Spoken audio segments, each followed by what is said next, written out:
குப்பை மேட்டையும் கோபுரமாக மாற்றலாமா அப்படின்னு கேட்டிங்கன்னா, நான் மாற்ற முடியும் அப்படின்னு நான் சொல்கிறேன். சரி, நம்ம எல்லாரும் என்ன நினைக்கிறோன்னா, உன்னோட தகுதிக்கு ஏத்தாப்புல நீ ஆசைப்படு, உன் தகுதிக்கு என்னவோ அதை மட்டும் செய் அப்படின்னு நம்மளே நிறைய நேரங்களில் நமக்கே சொல்லிக்கிறது. சில விஷயங்களெல்லாம் இதெல்லாம் நம்மளுக்கு கிடைக்காதுப்பா, இதெல்லாம் நம்மளால் என்னதான் உருண்டு பிறண்டாலும் வாங்கவே முடியாது, இந்த மாதிரி விஷயங்களெல்லாம் நம்ம ஆசைப்படவே கூடாது அப்படின்னு தனக்கு தானே சொல்லிக்கிறோம் இல்லைங்களா? சரி, இந்த மாதிரி தாழ்வு மனப்பான்மையோ இல்லை, நம்ம குப்பை மேட்டில் இருக்கோம், நம்ம போய் கோபுரத்துக்கு ஆசைப்படலாமா அப்படின்னு நினைக்கிற எல்லாருக்குமே நான் சொல்கிற இந்த 4 செயலை மட்டும் நீங்கள் கடைப்பிடிங்க. உங்களாலேயும் குப்பை மேட்டிலிருந்து கோபுரத்திற்கு மாற்ற முடியும் அப்படின்றத நான் உறுதியாக சொல்கிறேன். அப்படி என்ன 4 செயல் அப்படின்னு கேட்குறீங்களா? கதையை கேளுங்க, உங்களுக்கே புரியும். நான் உங்கள் எஸ்எல் தகடூர் தமிழச்சி. வாங்க கதைக்குள்ளே போகலாம். ஒரு அழகான ஏழ்மையான ஒரு வாலிபன், அவன் தன்னோட அன்றாட வேலைக்கே ரொம்பவுமே கஷ்டப்பட்டு தன்னோட வேலைகளை எல்லாம் செஞ்சு அதன் மூலமாக வருமானத்தை ஈட்டு தன்னோட வாழ்நாளை ஓட்டிக்கிட்டு இருக்கான். இருந்தாலும் அவனுக்கு ஒரு ஆசை, ஒரு அரசாங்க பதவிக்கு போய் தனக்குன்னு ஒரு இடத்தை பதிக்கணும் அப்படின்னு சொல்லிட்டு. எல்லாரும் நினைப்பாங்க, இவனே தன்னோட அன்றாட வேலைக்கு கூட பணம் இல்லாமல் இப்படி இருக்கான், இப்படிப்பட்ட சூழ்நிலையில் இவனால் போய் ஒரு அரசாங்க வேலைக்கு போக முடியுமா அப்படின்னு நினைக்கலாம். ஆனால் அவன் அதை நம்பலை. முடியும் அப்படின்ற ஒரு முயற்சியோடு தன்னோட வேலையை ஆரம்பிக்கிறான். தனக்கு பல வேலைகள் இருந்தாலும் எப்படியாவது ஒரு வேலைக்காவது நம்ம போயிடணும் அப்படின்ற ஒரே குறிக்கோளாக வில்வித்தையை கற்றுக்கணும் அப்படின்னு ஆசைப்பட்றான். அதனால் தன்னோட எல்லா வேலைகளையும் ஒதுக்கி வச்சுட்டு வில்வித்தையை ரொம்ப ஆர்வமாக கற்றுக்கிறான். இந்த மாதிரி ஒரு நாள் வில்வித்தை பயிற்சி முடித்து திரும்ப வரும்போது ஒரு குரல், யாராவது இருக்கீங்களா, யாராவது இருக்கீங்களா, தயவு செஞ்சு உதவுங்க அப்படின்னு சொல்லிட்டு ஒரு அலறல். அந்த அலறல் இவனோட காதுக்கும் வருது. இவன் பெயர் அபிசித்து. இவன் அந்த குரல் கேட்ட உடனே எங்கிருந்தோ வருது, ஆனால் அந்த குரலில் ஒரு நடுக்கமும் இருக்குது அப்படின்றத அவன் உணர்றான். சரி, யாராக இருக்கும் அப்படின்னு சொல்லிட்டு அந்த குரல் திசையை நோக்கி போகிறான். போகும்போது ஒரு மரத்துக்கு பின்னாடியிலேருந்து ஒரு வயதான ஒரு பெரியவர், அவர் தயவு செஞ்சு எனக்கு உதவுங்க அப்படின்னு ரொம்ப பயத்தோடு நின்றுட்டுருக்காரு. என்னாச்சு, என்ன வேணும் உங்களுக்கு அப்படின்னு சொல்லிட்டு அபிசித்து கேட்குறாரு. அதுக்கு பக்கம் வராதிங்க, நான் ரொம்பவுமே கொடுமையான நிலைமையில் இருக்கேன், நான் சில துரோகிகளால் என்னோடய உடைமைகள் எல்லாத்தையுமே ஏமாந்து விட்டுட்டேன், தயவு செஞ்சு ஏதாவது ஒரு ஆடையோ இல்லை உங்ககிட்ட இருக்கிற ஒரு ஆடையோ எனக்கும் கொஞ்சம் கொடுங்க அப்படின்னு சொல்லிட்டு அந்த பெரியவர் கேட்குறாரு. அபிசித்து கொஞ்சம் கூட யோசிக்காமல் தான் அணிஞ்சிருந்த ஆடையை எடுத்து 2ஆக கிழித்து ஒன்று அவனுக்கும் இன்னொன்று அந்த பெரியவருக்கும் கொடுக்குறான். அந்த பெரியவர் அந்த ஆடையை எடுத்து கட்டிக்கிட்டு வெளியில் உனக்கு ரொம்ப ரொம்ப நன்றிப்பா, என்னது உன்னோட உதவியை நான் எப்போவுமே மறக்க மாட்டேன், உன்னோட உதவிக்கு உனக்கு தேவைப்படும் போது உன் வாழ்க்கையில் முக்கியமான காலகட்டத்தில் 1க்கு 2ஆக உதவிகள் கண்டிப்பாக நான் செய்வேன், அப்போ என்னை பாரு அப்படின்னு சொல்லிட்டு தன்னோட முகவரியும் அவர்கிட்ட கொடுத்துட்டு அந்த பெரியவர் கிளம்பி போயிடுறாரு. ஆனால் அந்த அபிசித்து எந்த கைமாறோ உதவியோ எதிர்பார்த்து அவருக்கு ஆடை கொடுக்கல. அவனும் சரின்னு சொல்லிட்டு அந்த முகவரியை வாங்கிக்கிட்டு அவனோட இருப்பிடத்துக்கு போகிறான். கொஞ்ச நாள் இப்படியே கடந்து போகுது. அவனும் வில்வித்தையில் ஓரளவுக்கு தேறிக்கொண்டே வரான். அப்போ ஒரு அறிவிப்பு வருது.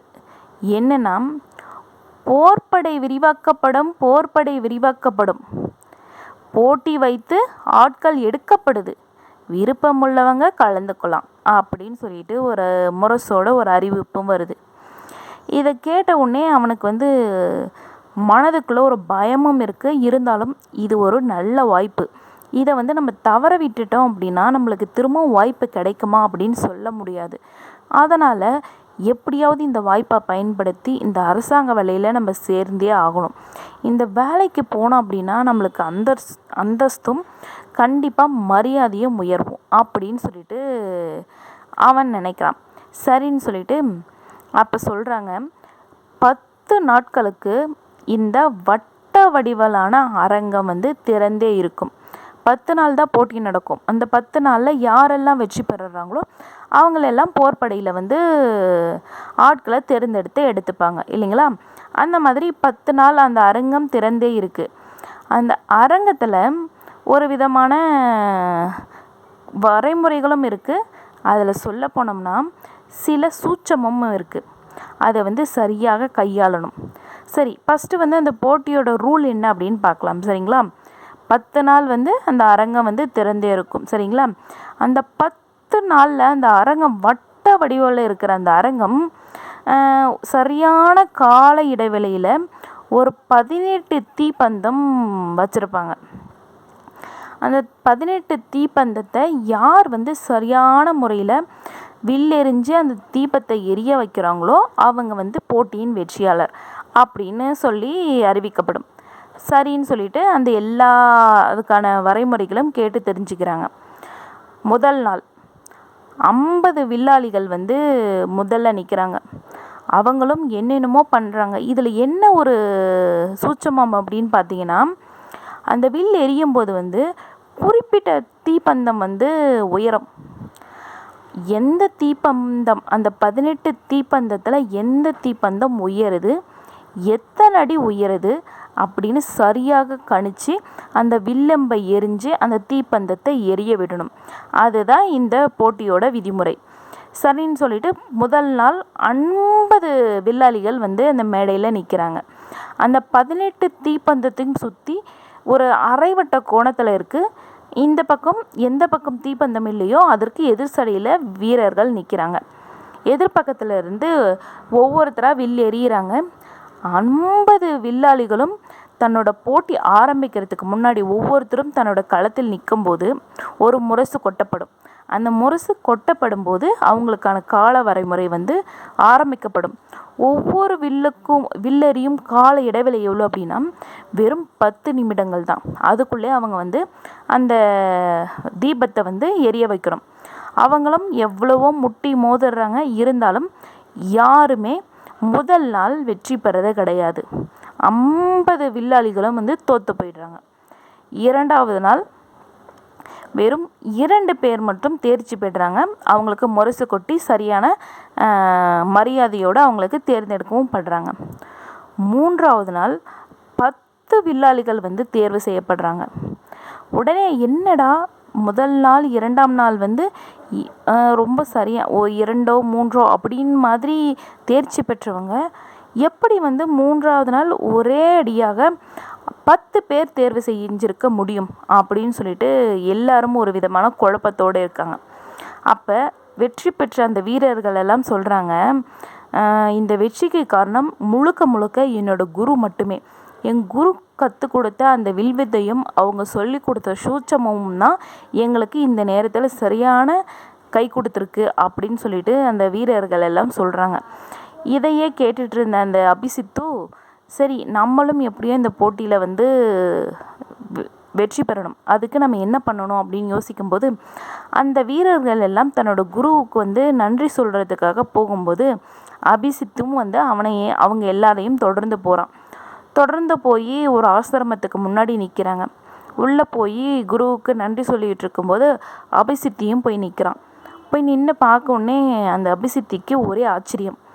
ஏன் அப்படின்னா அந்த மரத்துக்கு பின்னாடி துணிகள் இல்லாமல் நிற்கும்போது இவன் எதிர்பார்க்காம அவங்களுக்கு துணியை கிழிச்சு கொடுத்தான் பார்த்தீங்களா, அந்த வயதான நபர் தான் இந்த வீரர்களோட குரு.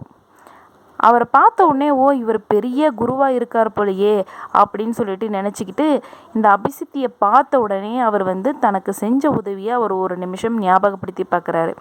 அவர் சொல்லியிருப்பார் பார்த்தீங்களா, உன் வாழ்க்கைக்கு தேவைப்படும்போது முக்கியமான நேரத்தில் வந்து எனக்கு வந்து பார், கண்டிப்பாக உனக்கு உதவி செய்வேன் அப்படின்னு சொன்னார் பார்த்தீங்களா. உனக்கு வந்து காலத்துக்கு வந்து முக்கியமான நேரம் வந்துருச்சுன்னு நான் நினைக்கிறேன், அதுக்கு தான் நீ என்னை பார்க்க வந்திருக்க அப்படின்னு சொல்லிட்டு குரு சொல்கிறாரு. ஆமாம் குருவே, எனக்கு வந்து உதவி நீங்கள் செஞ்சே ஆகணும் அப்படின்னா. என்ன கேட்டுற போகிறான், நம்ம எல்லாருக்குமே தெரியும் அந்த போட்டியில் எப்படியாவது வெற்றி பெறணும் இல்லைங்களா. குருவே, எனக்கு எப்படியாவது இந்த போட்டியில் வந்து வெற்றி பெறணும், அந்த அரசாங்க வேலைக்கு நான் போகணும். நீங்கள் வந்து உங்களோட மாணவர்களுக்கெல்லாம் ஏதோ ஒரு மந்திரம் சொல்லி கொடுத்துருக்கீங்கன்னு நினைக்கிறேன். அந்த மந்திரத்தையும் எனக்கும் சொல்லி கொடுங்க, நானும் இந்த போட்டியில் வின் பண்ணணும், வெற்றி பெறணும் அப்படின்னு சொல்லிட்டு கேட்குறான். அவர் குரு வந்து ரொம்ப சின்னதாக சிரிச்சுக்கிட்டே சொல்கிறாரு, இந்த போட்டியில் வெற்றி பெறது வந்து அவ்வளோ கடினமான விஷயமெல்லாம் கிடையாது. நான் சொல்கிற இந்த 4 செயலை மட்டும் நீ கடைபிடிச்ச அப்படின்னா நீ கண்டிப்பாக வந்து இந்த போட்டியில் வெற்றி பெறலாம் அப்படின்னு சொல்லிட்டு அந்த குரு சொல்கிறாரு. என்ன குருவே, நீங்கள் 4 விஷயம் தானே சொல்கிறீங்க, நீங்கள் 40 விஷயம் சொல்லுங்கள், எனக்கு வெற்றி பெற்றால் மட்டும் போதும், 40 விஷயங்கள் நான் சொல்கிறத நீங்கள் அனைத்தையுமே நான் செய்கிறேன் அப்படின்னு சொல்லிட்டு அபிசித்தியும் சொல்கிறான். சரின்னு சொல்லிட்டு முதல்ல ஒரு விஷயத்த சொல்கிறாரு குரு. என்ன அப்படின்னு பார்த்தீங்கன்னா, போட்டியில் வென்றவங்க எல்லாருமே அதிர்ஷ்டத்தால் தான் வெற்றி பெற்றாங்க அப்படின்ற எண்ணத்தை முதல்ல நீ உன் மனசுல இருந்து விலக்கி எடுக்கணும், சரிங்களா. இரண்டாவது, அந்த போட்டியில் ஒரு சூட்சமம் இருக்குது அப்படின்றத நீங்கள் ஃபஸ்ட்டு அதை தெரிஞ்சுக்கணும். என்ன சூட்சமம் அப்படின்னு கேட்குறீங்களா. இப்போ ஒவ்வொரு போட்டிக்கும் ஒரு விதமான திட்டங்களையும் வழிமுறைகளையும் வகுத்து வச்சுருப்பாங்க. எல்லா போட்டிகளுக்குமே வந்து ஒரு சில விதமான வழிமுறைகள் இருந்தால் மட்டும்தான் அதை வந்து அடுத்த கட்டத்தில் வந்து சரியாக வந்து அதை பயன்படுத்த முடியும். அதே மாதிரி தான் இந்த போட்டியிலையும் ஒரு சூட்சமம் இருக்குது. என்ன அப்படின்னா, அந்த அரங்கத்தில் இருக்கிற எல்லா பொருட்களையும் முதல்ல கவனி. இந்த அரங்கத்தில் இருக்கிற பொருளுக்கும் உயரப்போகும் பந்தத்துக்கும் இடையில் இருக்கிற தொடர்பை முதல்ல நீ கண்டுபிடி. மூன்றாவது, தைரியத்தோடு பின்வாங்காம எந்த போட்டியாக இருந்தாலும் கலந்து கொள்ள வேண்டும். இதுதான் 3வது செயல். 4வது செயல், உன்னோட கவன சிதறல் வந்து பல விதங்களில் பல திசைகளில் சிதறல் அடிக்க தான் செய்யும். ஒரு உண்மையான வீரனுக்கும் உண்மையான முயற்சி செய்பவனுக்கும் ஒரு சரியான ஒரு திறமை என்ன அப்படின்னா, தன்னோட கவனத்தை வந்து எந்த பக்கமும் சிதறடிக்காமல் நம்ம காரியத்தில் கண்ணாய் இருக்கணும். இதுதான் இந்த 3 செயல்களையும் நீங்கள் கடைபிடிக்கிறத விட கடைசியில் கடைபிடிக்க வேண்டிய செயல். இந்த 4 செயலையும் உன்னோட வாழ்க்கையில் நீ பயன்படுத்து, இந்த போட்டியில் கண்டிப்பாக வெற்றி பெற முடியும் அப்படின்னு சொல்லிட்டு குரு சொல்கிறாரு. இந்த குரு சொன்ன இந்த 4 செயலையும் அந்த அபிசித்தி வந்து மனசுக்குள்ள முழுமையாக ஏற்றிக்கிறான். அதை வந்து கவனமாக கையாளவும் நினைக்கிறான். உடனே அரங்கத்துக்கு போகிறான். தன்னோட மனதில் இருந்த அதிர்ஷ்டத்தால் தான் இந்த வீரர்கள் வெற்றி பெற்றாங்க அப்படின்ற எண்ணத்தை முழுமையாக கைவிடுறான். 2வது, அந்த சூட்சமம் என்ன அப்படின்றத ஆராயிறான். என்ன அப்படின்னா, அந்த சூட்சமம் தாங்க இந்த முழு கேள்விக்கான விடையே. அந்த சூட்சமம் அந்த அரங்கத்தோட ஒரு மூலையில் ஒரு 7 கற்பாவைகள், அதாவது கல்லாலான ஒரு பொம்மை, பெண் பொம்மை வந்து அந்த மூலையில் வச்சுருக்காங்க. அந்த கற்பாவைகள் கையில் எல்லாத்துலேயுமே ஒவ்வொரு தீபம் இருக்கும். ஒரு குறிப்பிட்ட நேரங்களில் வந்து ஒரு வித எண்ணிக்கையில் வந்து அந்த கையில் வச்சுருக்கிற தீபம் வந்து எரிய செய்வாங்க. அதை உற்று நோக்குறான். என்ன அப்படின்னா, அந்த தீபம் ஏற்றும் எண்ணிக்கை அளவுக்கு தான் வந்து அது எத்தனாவது தீபந்தம் உயரப்போகுது அப்படின்றதுக்கான சூட்சமம். அங்கே மொத்தம் 18 தீப்பந்தங்கள் இருக்குது. அந்த தீப்பந்தங்களில் எத்தனையாவது தீப்பந்தம் எரிய போகுது அப்படின்றது அந்த கற்பாவைகள் கையில் இருக்கிற தீபத்தோட எண்ணிக்கையை பொறுத்து தான் அமையுமா. ஒரு எக்ஸாம்பிளுக்கு உங்களுக்கு புரிகிற மாதிரி சொல்லணும்னா, இப்போ அங்கே 7 கற்பாவைகள் இருக்குது.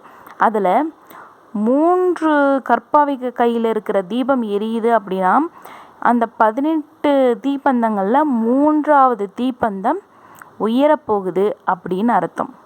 அந்த 3வது தீப்பந்தத்துக்கு அடுத்தது 3 தீப்பந்தங்கள் கால இடைவெளி எடுத்து அடுத்தது 4வது தீப்பந்தம் உயரப்போகுதுன்னு அர்த்தம். இந்த மாதிரி எத்தனை தீபங்கள் எரியுதோ அத்தனை தீபங்கள் நடுவில் இடைவெளி விட்டு விட்டு விட்டு அத்தனையாவது தீபங்கள் உயரப்போகுது அப்படின்றத அவன் சரியாக கணிக்கிறான். சரி, அது எத்தனை அடி உயரப்போகுது அப்படின்னு தெரியணும் இல்லைங்களா? சரி, அந்த கற்பாவைகள் தீபம் எரியறத வச்சு எத்தனையாவது தீபம்னு கண்டுபிடிக்கலாம். அது ஒற்றைப்படையில் இருக்கா இல்லை இரட்டைப்படையில் இருக்கா அப்படின்றத வச்சு தான் அதனோட அடி உயரம். இப்போ 2 கற்பாவைகள் தீபம் மட்டும் எரியுது அப்படின்னா அது இரட்டைப்படை எண், அதனால் 2 அடி உயரப்போகுதுன்னு அர்த்தம். அதே 5 தீபங்கள் எரியுது அப்படின்னா ஒற்றைப்படை, அப்படின்னா 1 அடி உயரப்போகுது அப்படின்னு அர்த்தம். இது அனைத்தையும் கவனிக்கிறான். அடுத்த நாள் போட்டியில் அதோட சூட்சுமத்தை உணர்ந்து நேரடியாக போய் இந்த அபிசித்து அந்த களத்தில் நிற்கிறான். முதல் 50 வில்லாளர்களில் முதல் ஆளாக போய் நிற்கிறான். அந்த கற்பாவைகள் கையில் இருக்கிற தீபத்தை சரியாக கவனிக்கிறான். அது 3 விளக்குகள் அங்கே எரியுது. அப்படின்னா 3வது தீபம் தான் உயரப்போகுது அப்படின்றத நினச்சி அதுக்கு சரியாக குறி வைக்கிறான். முரசும் அடிக்கப்படுது. எல்லாருமே ஒரு விதமான பதட்டத்தோடையும் ஒரு விதமான கூர்மையான சிந்தனையிலும் இருக்கும்போது திடீர்னு ஒரு சிதறல் வருது அப்படின்னா நம்ம அனைவருமே பயப்படுவோம், கவனம் சற்று சிதறும் இல்லைங்களா? அந்த சிதறலையும் நம்ம கவனமாக இருக்கணும். அதுதான் போட்டியோட சூட்சமம் இல்லைங்களா? முரசும் அடிக்கப்படுது. கொஞ்சம் கூட கவன சிதறல் இல்லாமல் 3வது தீப்பந்தத்தை நோக்கி வில்லம்ப குறி வைக்கிறான். 3வது தீபமும் உயருது. 1 அடி மட்டும் உயருது. சரியாக வில்லை எய்துறான். விளக்கும் எரியுது. இந்த மாதிரி 18 விளக்குகளையும் சரியாக கணித்து 18 தீப்பந்தங்களையும் எரிய வைக்கிறான் அந்த அபிசித்து. கடைசியாக வெற்றி முரசு அடிக்கப்பட்டு அபிசித்து நேரடியாக அரசு போர்ப்படையில் வேலைக்கு அமர்த்தப்படுகிறான். இது அவன் வெற்றி பெற்ற உடனே ஒரே சந்தோஷம். ஆனால் நம்ம வெற்றிக்கான காரணத்தையும் யோசிக்கிறான். அந்த 4 செயல்களை போட்டியில் நம்ம பயன்படுத்தும் போதே நம்மளுக்கு இவ்வளோ பெரிய வெற்றி கிடைக்கும்போது வாழ்நாள் முழுக்க பயன்படுத்தினா நம்மளோட வெற்றி எவ்வளோ அளவுக்கு இருக்கும் அப்படின்றத உணர்றான். உடனே தன்னோட வாழ்நாள் முழுக்க அந்த 4 செயல்களையும் பயன்படுத்த ஆரம்பிக்கிறான். 1 வெற்றி 2 வெற்றியில் 10 மடங்கான வெற்றியும் அவன் அனுபவிச்சுக்கிட்டே போகிறான். பெரிய அளவுக்கு, அதுவும் குப்பை மேட்டில் இருந்த ஒரு ஏழ்மையான வாலிபன் இப்போ அரசாங்கத்து வேலையில் அடைஞ்சி அரசருக்கு நிகராக அமரும் அளவுக்கு உயர்ந்திருக்கான். அப்படின்றதுக்கு காரணம் என்ன அப்படின்றது உங்களுக்கு நல்லாவே புரிஞ்சிருக்கும். முதல்ல ஒருவனோட வெற்றிக்கு அதிர்ஷ்டம்தான் காரணம் அப்படின்றத முதல்ல உங்கள் மனசுலேருந்து கைவிடுங்க. 2வது, ஒவ்வொரு செயலுக்கும் ஒவ்வொரு சூட்சமம் இருக்குது. முதல்ல அந்த சூட்சமத்தை கண்டுபிடிங்க. 3வது, எவ்வளோ பெரிய சோதனைகளாக இருந்தாலும் தைரியத்தோடு பின்வாங்காமல் அதில் எப்படியாவது சவாலோடு அதில் வெற்றி பெறணும் அப்படின்னு தைரியத்தோடு நில்லுங்க. 3வது, நம்மளோட இலக்கு இதுதான் அப்படின்னு தெரிஞ்சதுக்கப்புறம் எந்த கவன சிதறலும் இல்லாமல் அதை கடைபிடிங்க.